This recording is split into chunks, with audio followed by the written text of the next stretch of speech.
Zweig Group invites all AEC industry leaders to the 2024 AEC Small Business and Entrepreneurship Forum, the premier event for small firms in the AEC sector. Experience innovative strategies and insights on May 21st, crafted by Zweig Group's industry experts. Engage in keynotes and interactive sessions focused on recruitment, retention, and business growth. Join Zweig Group for this unique networking opportunity and take your business to new heights. Secure your spot today and be part of the AEC industry's future. Visit zweiggroup.com for more information. The Zweig Group team looks forward to welcoming you.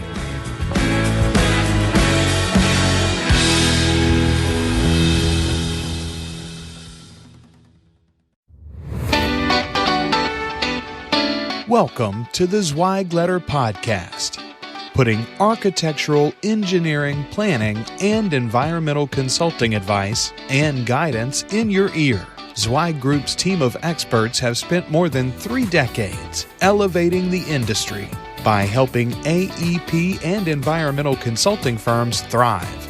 And these podcasts deliver invaluable management, industry, client, marketing, and HR advice directly to you, free of charge. The Zweig Letter Podcasts, elevating the design industry one episode at a time.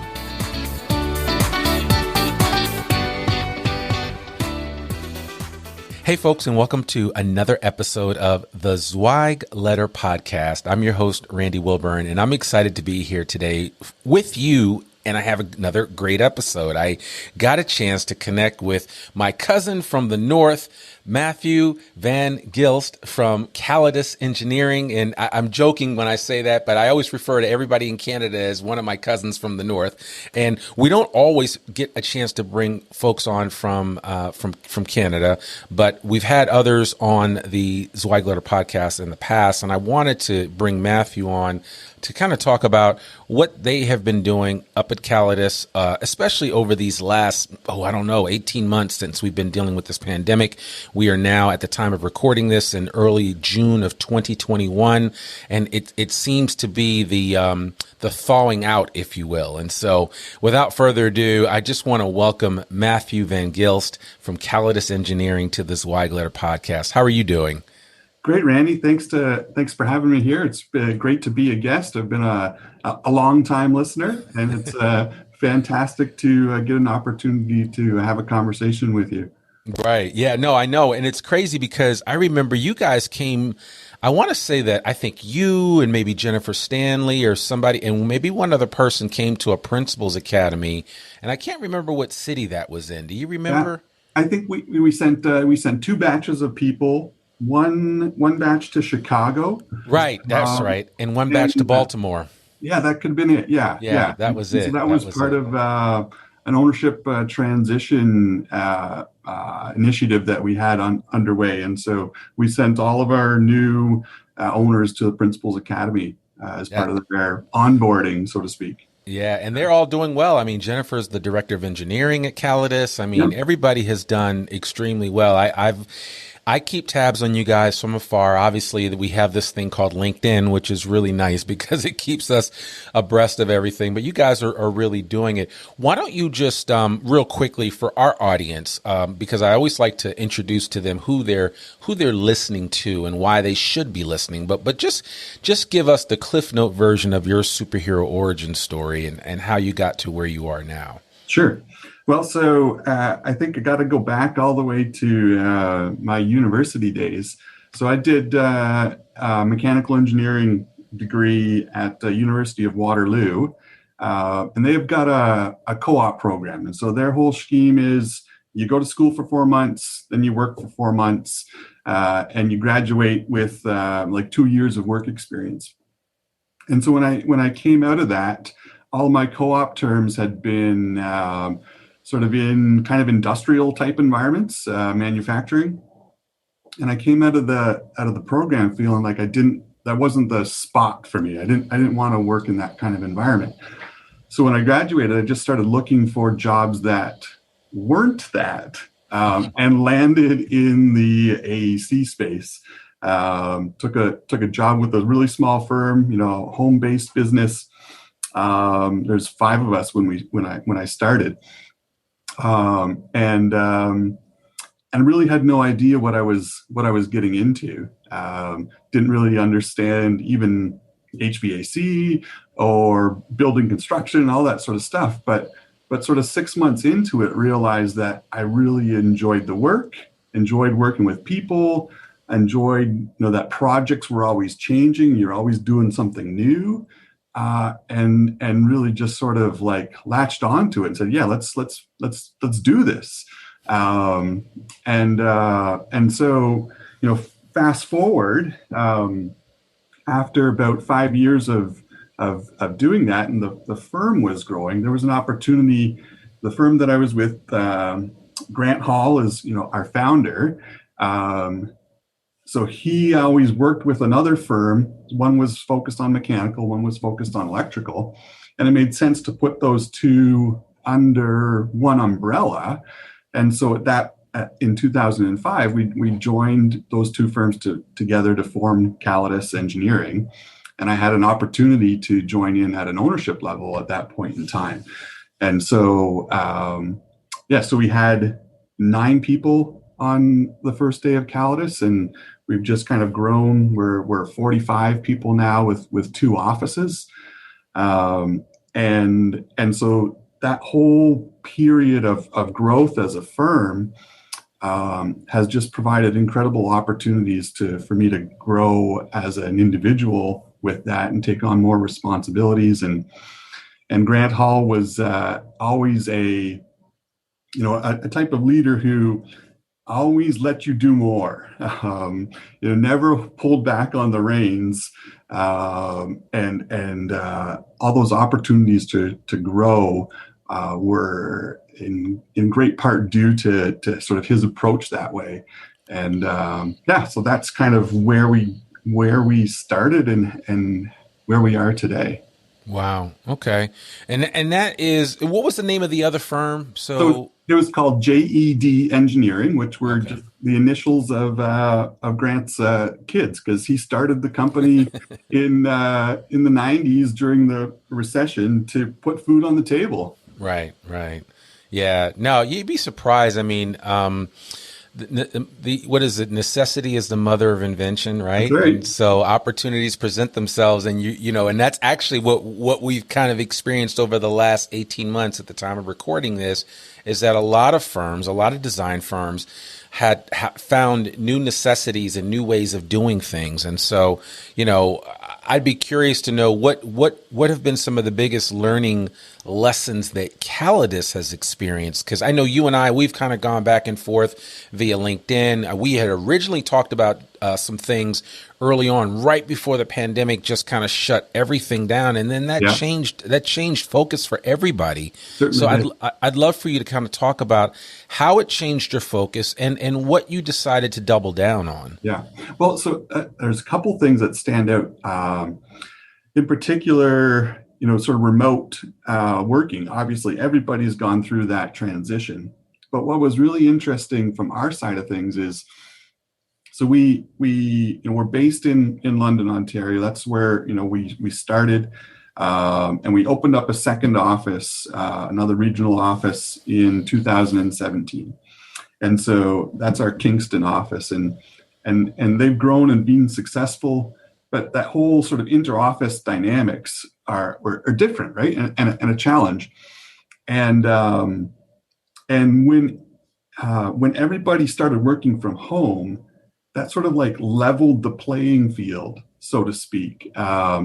Everybody was on the same playing field, which I just said, but same playing field in terms of communication. There wasn't like the dynamics of main office and remote office, because everybody was working from home, and that really increased the empathy for everybody, and also improved our overall communications. And so that's been something that's really benefited us from sort of pandemic transitions. We were fairly well equipped to make that transition quickly from an IT side of things. And so it was a pretty smooth transition, but it's definitely been eye-opening. And there's elements that we have to sort of take away from that and bring back, when things return to normal. It's going to a new normal, right? And we need to bring some of our lessons learned from that as well. Yeah, and I think those of us that live here in the United States, we had, some of us have had a different experience during this pandemic. So for you guys, and prior to us recording, we were just talking, and I was asking you about, whether your kids were back in school, and you reminded me that they weren't, because nobody's been in school in Canada. And so you guys have kind of treated the pandemic a little differently, and your focus has been a little different. And you guys are just now starting to kind of come out of that, right? And yes. So what has that been like for you? And are you physically back in your office right now? Yeah, I am physically back in our office. I think as a smaller company, there's a little bit more flexibility that way, and so we've been able to have some people, but we're only about between 10 and 15% of our staff working in the office, and everybody else at home. But I think one thing that has been a challenge is the overall length of this pandemic, and sort of not complacency, or you kind of at the very beginning, there was an urgency, right? And needing to put in place new communication methods, or make sure that everybody's doing all right. And over time, we kind of got a little bit tired of that, and you forget about the importance. And so, especially as things have got improved and then declined, and then improved and then declined, you kind of got a little tired of it. And I think as an organization, we did lose our focus a little bit on reacting or communicating with the same sort of sense of urgency.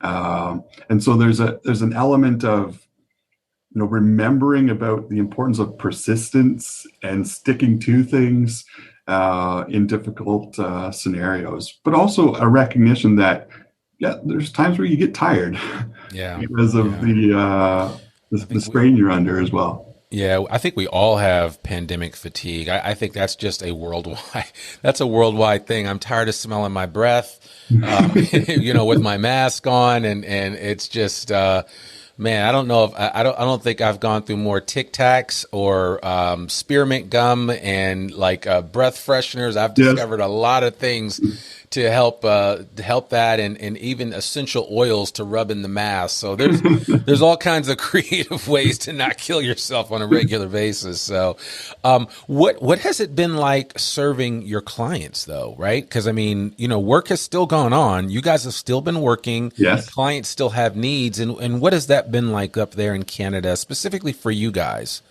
Yeah, I think like the whole industry, the transition to remote working, both from engineering getting things done, architects getting things done, clients getting things done, while there was a bit of a lag at the early stages, everybody's made that transition really well, and technology has helped incredibly. I think we're missing some opportunities to sort of develop relationships a little bit farther. People tend to, come into the Zoom and then leave the Zoom, and there's less opportunity for the informal conversations before and after. So I think we've missed some opportunities to grow some relationships. But the transition to remote meetings has also been really beneficial from a efficiency side of things. We would we've cut out travel time, right? We have a meeting on a project where we have to drive 2 hours to get to the client's office. That's gone now, right? And it's another case of this pandemic kind of forcing everybody's hand to a direction that was already needing to happen, and this was just sort of the impetus to make that actually happen. I know we had talked to clients in the past about, can we do remote meetings versus, being all around the same table? And I think we can at least get, I don't know, in many instances, the same results with everybody remote as opposed to everybody sitting around the same table. Yeah. Yeah. And certainly nobody's suggesting that this changes the fact that being on site is important.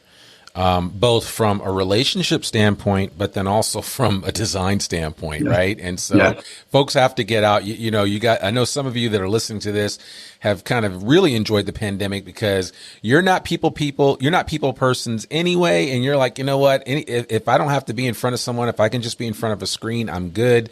But the reality is that those of you that are part of the creation and upkeep and the design of the built environment, it's incumbent upon you to get out of your office, to get away from your desk and go see the client, go see the job site. So, there's kind of that, you have to find that happy medium where you can do both. And I think moving forward, I think firms are going to find, they're going to find more time in their day because of the way that they utilize meetings, virtual as well as meetings in person. And I just think it's going to create a whole lot of new opportunities for firms to be much more efficient. Yeah, I agree with that, Randy. Yeah. So, well, that's exciting. So, how bullish are you about the future right now, especially in Canada? Because and I'll be honest with you. I'm aware of what's going on here. I'm sure you've heard our president has talked about doing a huge infrastructure bill, which that anytime you hear the word infrastructure, somebody in the design industry is going to make some money. Okay, that's right. That's just how it works. Yes. And I don't know what President Trudeau is doing up there, but I'm curious to know how you guys are eyeing like right now, as well as what the future is going to look like as we come out of this. We're kind of like in our spring, thawing out of the pandemic. What does that look like for you guys up in Canada, and what are you bullish about? Yeah, well, I see, there's sort of a market's in a bit of a weird spot where there's still, some uncertainty, and it seems there's sort of ups and downs. There hasn't been the same sort of talk of infrastructure stimulus in Canada as there has been in the US. But there has been a lot of sort of an ongoing equivalent to your PPP program. And so that's really helped stabilize a lot of businesses. We are seeing on the commercial side of things and to a smaller degree on the industrial side of things, still quite a bit of slowdown and uncertainty about how things move ahead. But on the institutional and educational and multi-unit residential in particular, there's still tons of growth. And there's a lot of talk about how the market needs, increased housing supply.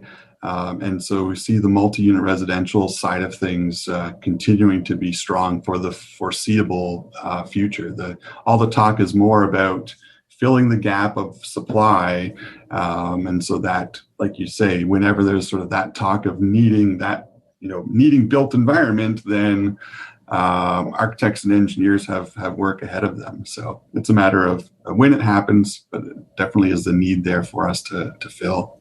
Yeah. And I know that the timber industry up there is big, but are you guys experiencing the crazy fluctuation in wood prices like we are? Yes. We're seeing wood, what is it? I keep forgetting, but it's like the big sheets of wood that are selling for like $100. Big sheets of plywood that are selling for $110 a sheet. Before you could go into a Home Depot or a Lowe's and get them for basically nothing. But how? Because you guys have a huge timber industry in Canada. How has that impacted you guys? We're seeing the same thing. The same skyrocketing supply prices, but it's not just related to wood. I heard a couple weeks ago there was issues with ABS piping and supply, and that plumbers were actually being put on quota limits in terms of the amount of ABS piping that they could buy because there were supply issues, and so we've really seen a huge disruption to supply chains, and there keeps on being new things that crop up. It makes it really difficult for the constructors. I've also heard of them holding their prices for very short periods of time, as opposed to the standard 30 or 60 days, just to try and mitigate some of that price risk. Yeah. I think it's tough. I mean, it's tough all over. I mean, we're all dealing with the crunch. I mean, logistics and sourcing material and getting supplies. I think I had to wait. And I may have mentioned this before in a previous episode, but during the pandemic, I had to get a door frame replaced. It took me 7 months for my guy to order it. I mean, he was ready to do it. It just didn't have one available. It took 7 months to get it. It was like crazy. I mean, it was just like, and that's just a microcosm of the bigger problem. Yes. Yeah. So, sure. It's crazy. Well, when we were talking earlier, one of the things that you did mention, which was a real benefit for you, was the fact that you really kind of doubled down in the area of like personal and professional development. I know you said that you were able to, because it was virtual, to attend and have a lot of your folks participate in the Elevate program that Zweig did virtually for the first time, because they couldn't have a face-to-face meeting. So could you talk about that and how that impacted your folks? Yeah, well, I think there's this pandemic has given huge opportunities that way. So I mentioned that Elevate, but we also participated in CXPS,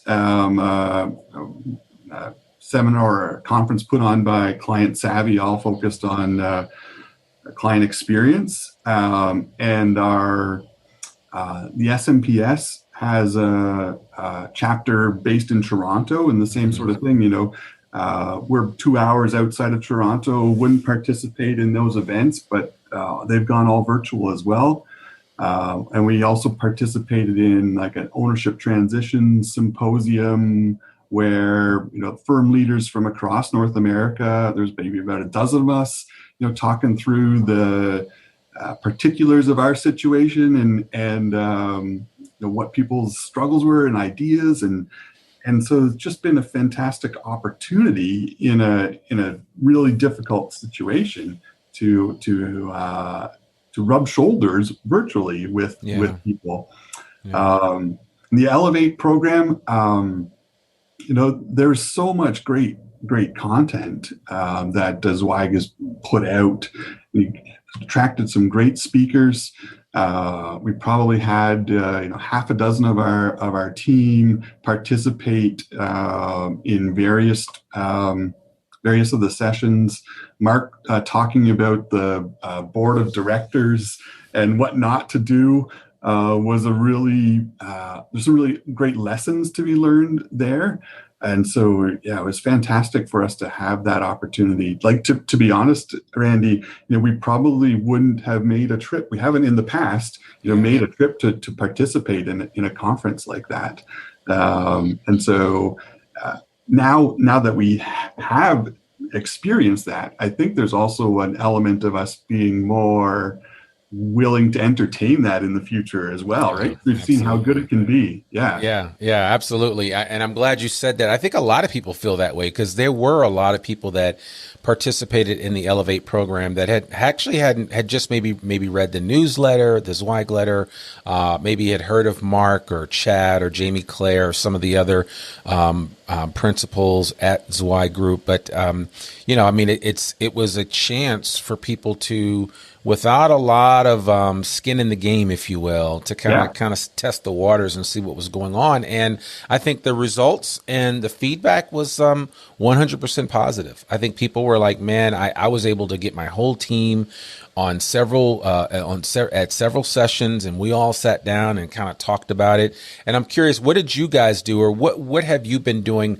when you've gone through a virtual training, whether it's Zweig or any other? Do you guys kind of come back and dialogue about it afterwards? Yeah, depending on the topic, if it's particularly to like design side of things. So the mechanical team is talking through what they've learned, or our leadership team is talking through what we've learned in some of the Elevate sessions, and then also using snapshots from that through using Microsoft Teams as our sort of communication platform.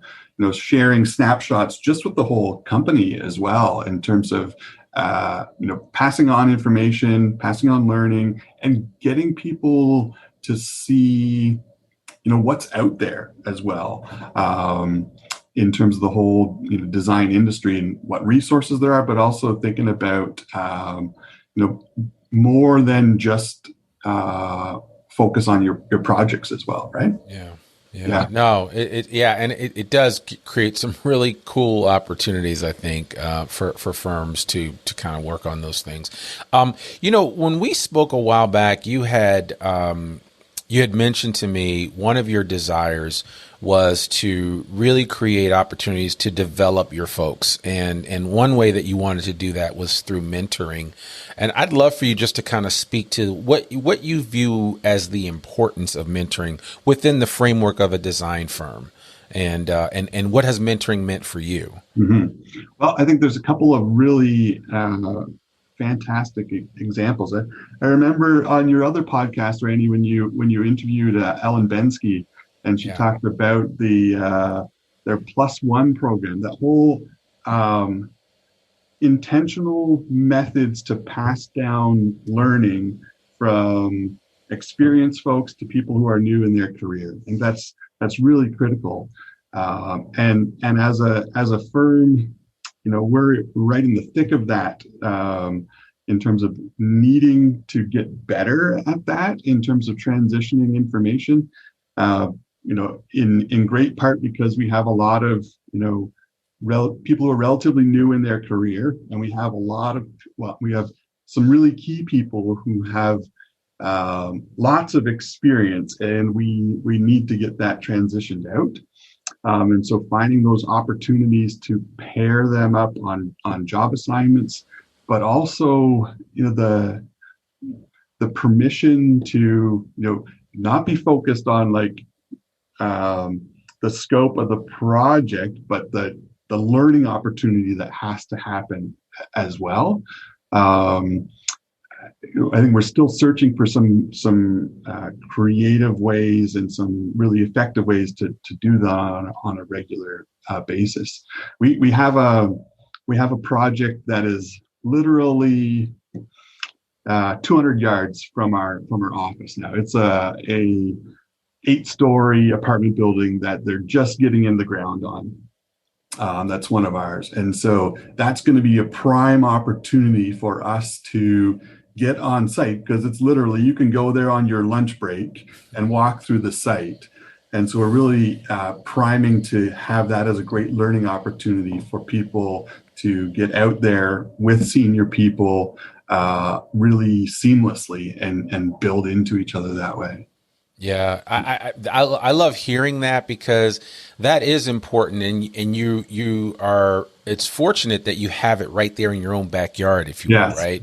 And I think people need to understand that the knowledge transfer in the design industry space, and what I mean by that simply is that your ability to take those, and we'll use this phrase, those graying individuals, right? Or those sages, those individuals that have been there, done that, have forgotten more than most people know about a specific vertical or section of the market. Mm-hmm. You need to be able to put them in positions to be able to transfer their knowledge, because we haven't figured out a way to create a USB connection to our brains and download all that information, including the stories and experiences. Yes. So you need to, and I'm saying you to anybody, any professional listening to this that works in an organization that considers themselves to be thriving, you need to be proactive about creating opportunities, those mentoring, mentee opportunities for that knowledge transfer to take place. I believe it is one of the biggest challenges that this industry faces, because our industry is graying, and we're losing experts on a regular basis, not to death, but to retirement and, wherever, Phoenix or Miami or wherever people are going when they hang it all up and decide to no longer practice engineering or architecture. But I think it's incumbent upon firms to be very proactive in this area. Would you agree with that? I totally do. Totally do. I see it ourselves and in our peer firms and our clients as well. There's a great need and there's great opportunity there that can really, firms that can do it well will set themselves apart as well from attracting talent side of things too. Absolutely. Absolutely. So, I mean, and it really, a lot of times people are wondering, well, what does that look like or how do we do it? I think it's really simple. If you ask me, if I were going to bullet point it out, I'd say you've got a couple of things that a design firm should consider. Every design firm has a story to tell, right? And the young people need to learn that story. You know all the stories about how things began because you were there in 2005. Right. But Yes. people that Jennifer hired just in the last 2 years may not know all those stories. So you've got to tell those stories. Yeah. Then you've got to talk about some of your worst experiences, right? Because as a design professional, you've had some really bad outcomes. Yes. We all have. And so you have to talk about that. You have to be willing to kind of share and bare your soul, if you will. Because if young people, specifically young Gen Z or millennials that are on the younger side of the spectrum, don't see the fact that this is not a zero sum outcome, and that there is room to make a mistake and live to tell the story, all of that needs to be captured and told. Agreed. And those are the things. A lot of times firms will. And then the next thing would be just to extol all of the successes and wins, right? So when you think about all the wins that a company has, like I'm still amazed that companies don't even celebrate when they get a new project. And there's there's no custom around it. There is, I mean, it's just it's common. It's not common sense, because if it was common sense, everybody would be doing it. But it's one of those things where it's like, come on. We've got to be able to do that. We've got to celebrate it. If you go out and get a new job, we've got to celebrate it. The younger people see it and they're like, man, I want to do what Matthew just did. If you make a mistake, you got to tell that story so the young people can say, okay, I know that I might make this mistake, but it's not as bad as I thought because Matthew made that same mistake.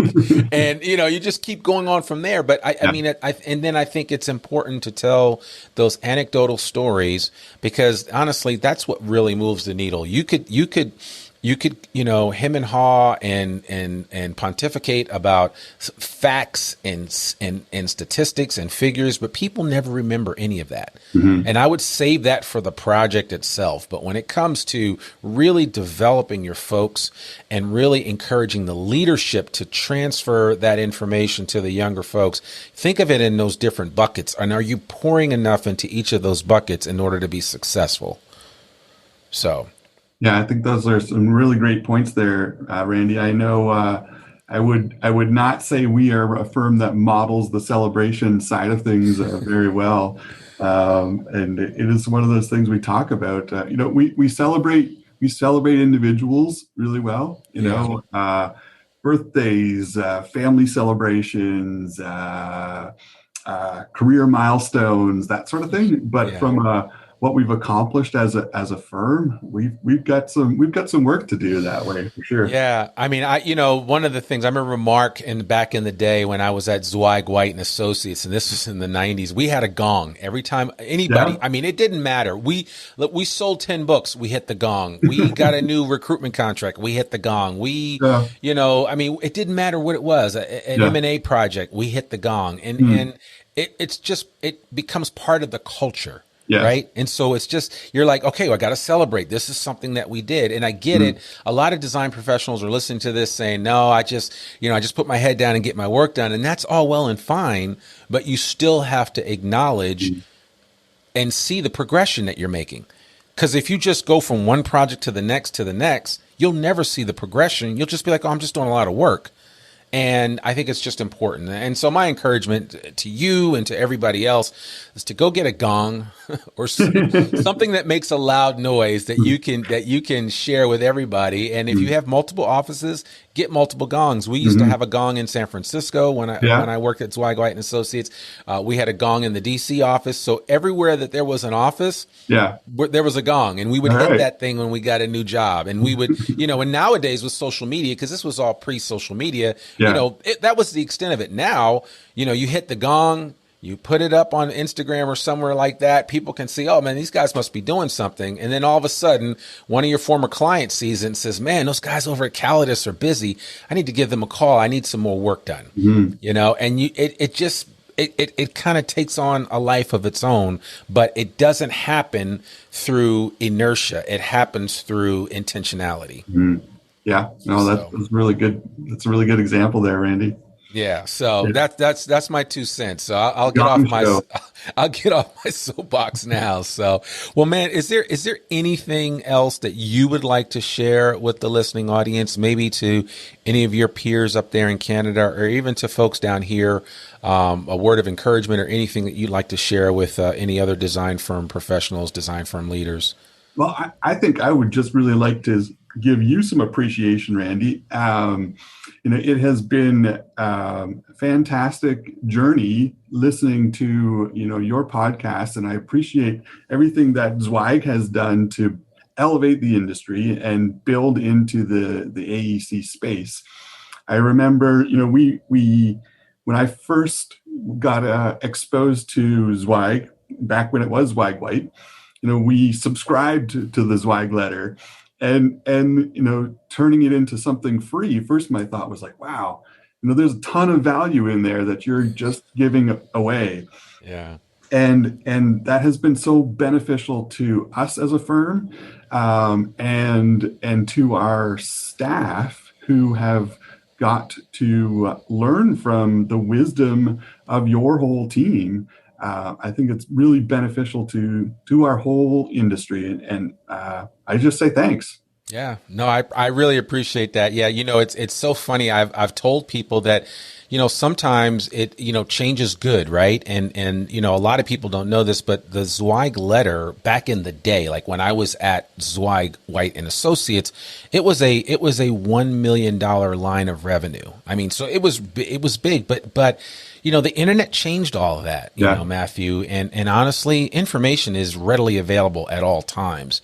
And so I think the goal has been at Zweig Group is to get that information into as many hands as possible, right? I don't necessarily have to convert you by having you purchase the newsletter, but I can get your eyeballs, get you to be thinking differently about things. And that's one way that Zweig Group has tried to elevate the industry. Yeah. And I certainly applaud what Chad and Jamie Clare and the rest of the folks there are doing. Chad Coldiron, Phil Kyle, Will Swearingen. They are doing a yeoman's task in an industry that is, it's not an industry rife with problems, but it is an industry ripe for improvement. Agreed. That's it. That's it. Because I tell design professionals every day, and you probably, or some of your folks heard me say this. I say it every time. I say, listen, what you guys do on a regular basis is some of the most important work in our society. You need to be recognized for it, and you need to remember it individually, right? I think your team at Callidus needs to understand that the work that they're doing is critically important. And as a society, as a country, as countries, we can't move forward without the skill set and the imagination that you guys bring to the table when you design great things. So yeah, I totally agree. Yeah. So, okay. All right. Well, we can end this love fest because I can go on and on with that. But no, I appreciate you doing that. Real quickly, have you read a book recently that has really moved you? Maybe a book that's helped you in business? Well, so I was reading this weekend, Deep Work. Yeah. And that's a good book. Oh man, I've read it twice. Yeah, well, we're so inundated with distractions. The thing that I read this past week and that really stuck with me was talking about sort of context switching and how when you move from one task to the other, your brain is still working on that previous task and they're sort of totally driving inefficiencies, and we're surrounded by it. So yeah. You have never lied, man. And that is first of all, Cal Newport wrote the book. I would encourage anybody, and we'll put that in the show notes. We'll put all of, Matthew's information in the show notes so you can reach out and connect with him, find out what Callidus is doing. Maybe you're a firm that wants to get up there and do some work in Canada, or just learn more about what's happening up there in the North. I would certainly encourage you to check that out. But Cal Newport's book, Deep Work, is excellent. I've read the book. I've listened to the audiobook a couple of times. It is transformational from a mindset of, we a lot of us, not everybody, but a lot of us are doing it all wrong when it comes to work, and how we can really benefit from much more meaningful, impactful work that we can do in shorter periods of time. And like you said, that switching, it's hard for our minds to turn off. That's why I use the Pomodoro method when I work. And I typically work for about 40 to 45 minutes. And then I either take a 15 or 20 minute break. Then I come back and do the same thing. I also focus on working during the times of the day when my body is ripe for work, like really good work. Like at 7 o'clock at night, I'm no good to anyone when it comes to like any hardcore work. But from like 5 in the morning to 11 or 12, I'm good to go. And that's really where I put my time in. And so I think it's incumbent upon you to learn when you work the most efficient. There are people that work better in the evening. Yeah. So I